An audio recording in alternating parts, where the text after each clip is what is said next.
and verse 7. We wearied ourselves in the way of wickedness and destruction. Yea, we have gone through deserts where there lay no way. It's the evil, it's the wicked. This is what they're saying. We wearied ourselves in the way of wickedness and destruction.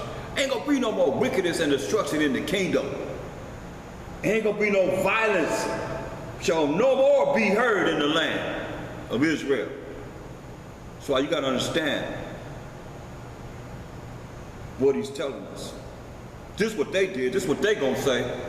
Read it again. We wearied ourselves in the way of wickedness and destruction. Yeah, this is the people that's ruling the world today. The elite of this world. They gonna say they wearied themselves in the way of wickedness and destruction. Read. Yeah, we have gone through deserts where there lay no way. There ain't no way. Read. But as for the way of the Most High, we have not known. They have not known. So known is past tense. So from this point to the time salvation is coming to Israel, they're never going to know. That's what they're saying. That's why when you look at verse 18 again, this is the kingdom, people. That's why you got to understand spiritually what it is that you're trying to obtain. And don't be spiritually discerned or not understanding. Read that again out. Verse 18, Isaiah chapter 60.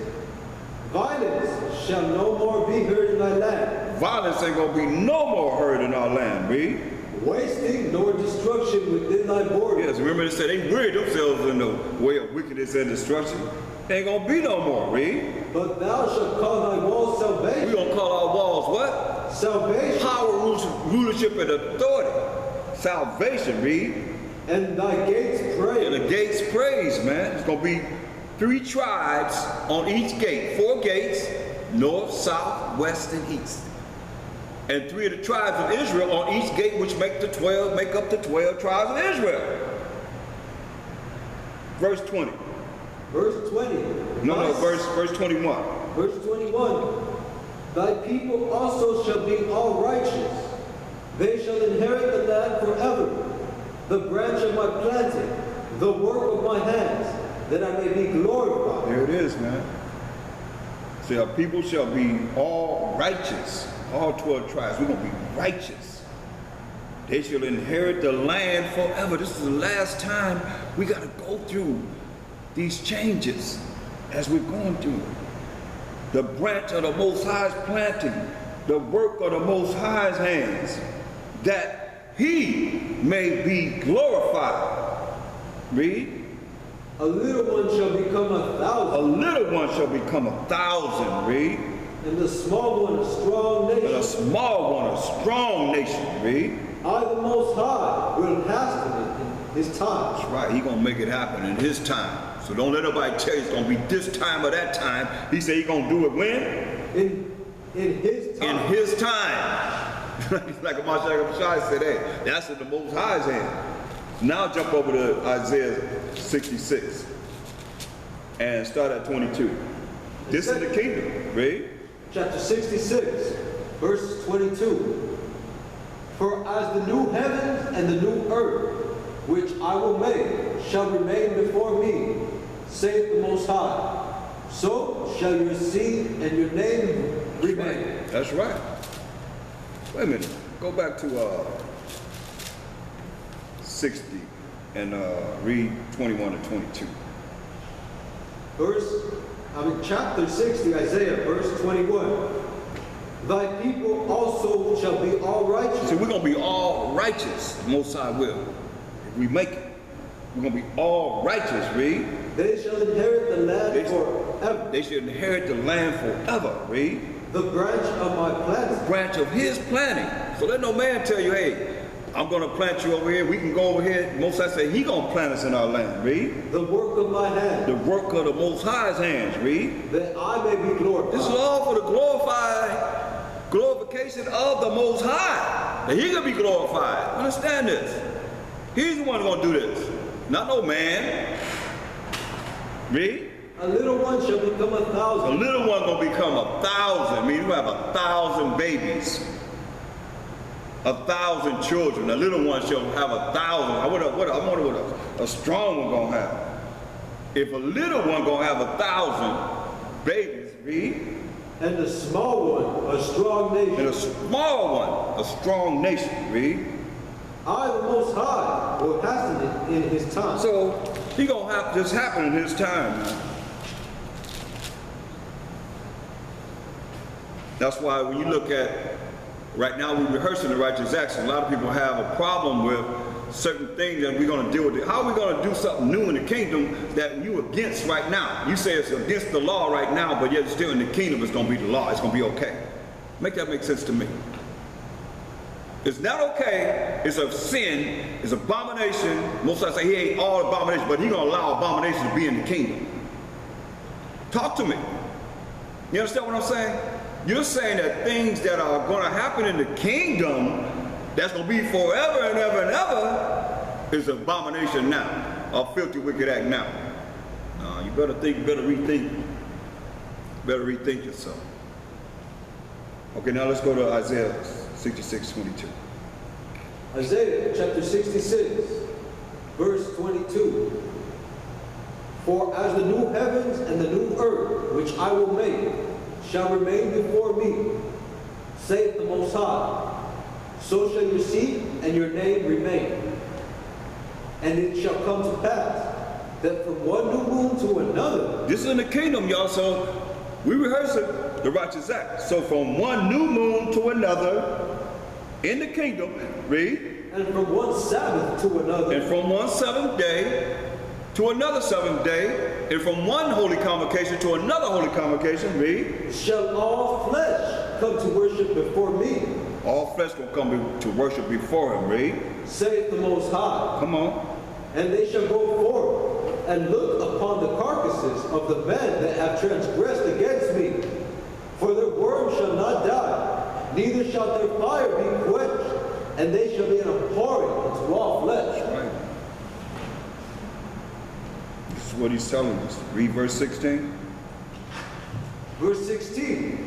For by fire and by his sword will the Most High plead with all flesh, and the slain of the Most High shall be many. That's right, man. Everybody gonna meet that judgment seat of a Mashayach. Nobody's gonna escape it. He's telling you this. You see, people want to try and do it the way they want to do it. Better think again. And you know, it has to be brought forth because so many people just take it. They take the Most High like they fear man in this world more than they do the Most High, and not realizing the Most High ruleth in the kingdom of men. You better understand this, people. You better understand this sincerely. This is real. You can't get no realer than what he's saying here. And I know a lot of you don't like to hear it. Y'all like to hear that joy, that love and all that stuff, but that's not reality. That's not a reality. Not when you understand what's getting ready to come on this earth and what's happening right now before your eyes, and some of your eyes are blind as you can't see. You don't see this. That's why I'm trying to open up your eyes so you can really see and understand what time it is before it's too late. Before it's too late. Get Mark 9:44.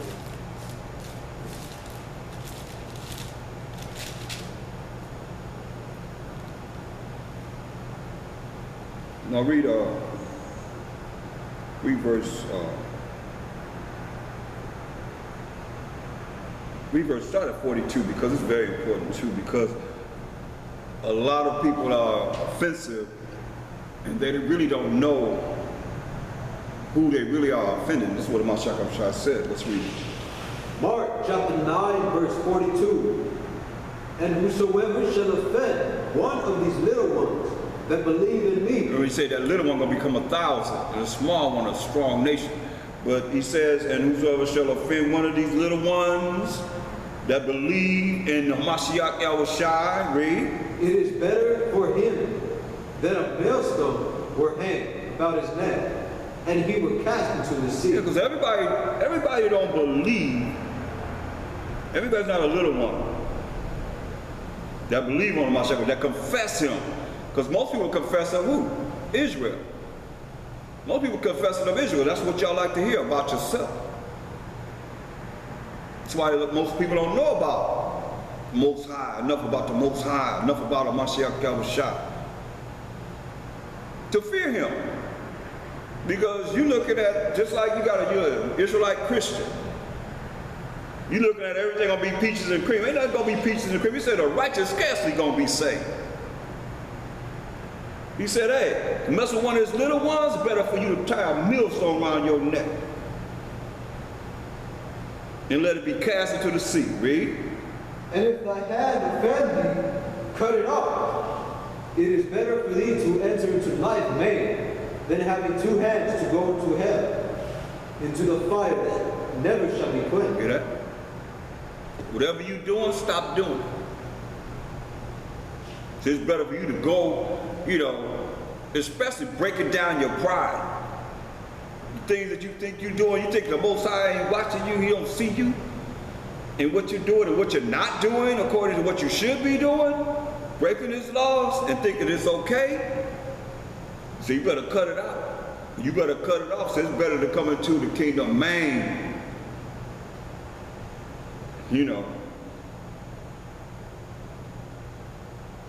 Than to go into hell, into the fire that never shall be quenched. Like we just read about, there's going to be a hating of us. Read. Where the worm dieth not, and the fire is not quenched. He said, where the worm dieth not, I mean the worm's never going to die, going to continue to eat your body up. He's going to put more flesh on your body to eat you up more. And the fire's not quenched. The fire's never going out. Verse 48. Verse 48. Where their worm dieth not, and the fire is not quenched. Right. That's a warning. It's all good because we have to feel good about doing what's right and not do what's wrong. But if you don't be charged in saying you love him and not doing what he say do, then how you think he respect you enough to go to the Most High on your behalf? It's not going to happen, people. That's why we got to enjoy doing what's right and shun that which is wrong and wicked. And with that, I say shalom.